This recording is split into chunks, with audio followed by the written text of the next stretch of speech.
Welcome to Wednesday's HIIT Flow, where we're going to be combining some high-intensity interval training movements with some mobility and yoga bases. That way we can keep our body moving functionally with a higher heart rate. I love these movements, even though I hate HIIT, because it's a great way to work into some of that higher cardiovascular heart rate range without feeling like you're completely bombing out or just doing aggressive cardio.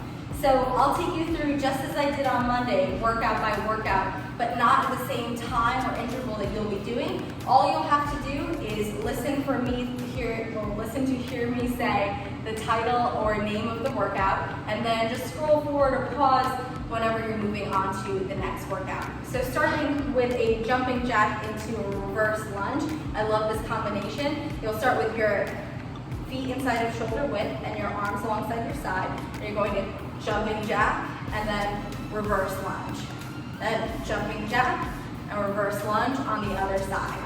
Tuck jumps are easy to remember because they just bring your body up into yourself, trying to lift your knees explosively, a great drill that we use in volleyball. You compress all of your body down like you're trying to grab all that energy off of the ground and then explode up and right back down. Again, if you're trying to reduce the impact of these movements, all you have to do is slightly tuck down and explode up onto your toes like a triple extension, which will prepare you for Olympic movements anyway and will protect all of your joints from any of the impact you might be worried about.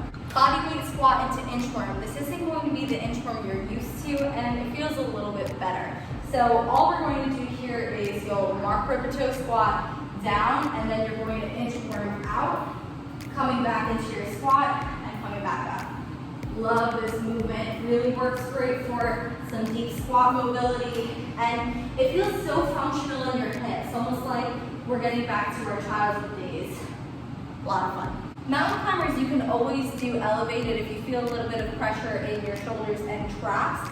I could do this here on the bench, but I'll show you on the ground for argument's sake, where we'll place our hands just beneath our shoulders, right in line with our pecs. And you're simply going to bring your knees up to your chest as quickly as you can. I like to find this like beginning pace so I know my hips are in line, my core is engaged, and this doesn't count as on time. And once you've found a good rhythm there, you're just going to pick it up as quickly as you can for the duration of time or repetitions. Lizard stretch into high knee is a great unilateral balance movement that can be a little bit challenging. I like to start with the tabletop just to get a feel for where I'm beginning, keeping your core engaged and tough. Lizard is putting one foot up with your shin parallel to your forearm and stepping the back leg back. It's also been called world's greatest stretch, and the full flow of this movement is typically opening up your chest instead of some form of extension on either side.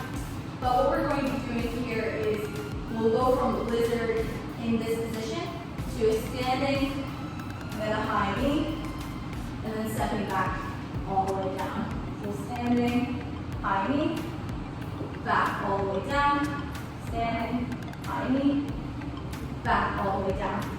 I like to stay on the same side through the movement just because it makes it a little bit easier to carry through. Skaters are a fun and versatile movement that I've always felt super corny doing, but they consistently get my heart rate up across the board.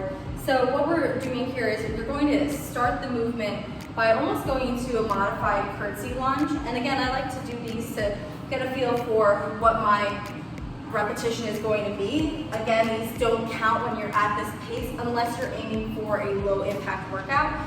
And then you just up the cadence and up the tempo so that you're maintaining that movement all the way through, not allowing your front heel to break as you go. Lateral lunge into leg raise is a really fun combination movement to challenge your abductor and your gluteus medius and get that perfect C curve of your butt. So what we're going to be doing here is leaning into a lunge and coming up and going into a leg raise. So leaning and up into a leg raise consistently, really trying to keep that hip mobilized.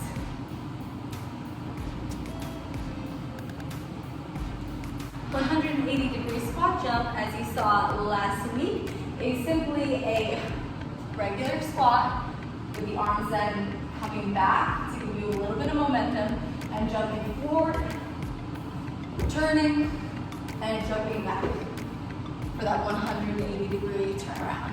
Squat to standing clamshell is the kind of workout that reminds you how badly we need warm-ups. Going into a marker to toe variation, drop the hips back, you'll squat down, try to hip a little parallel, and then come up and lift your leg into a clamshell.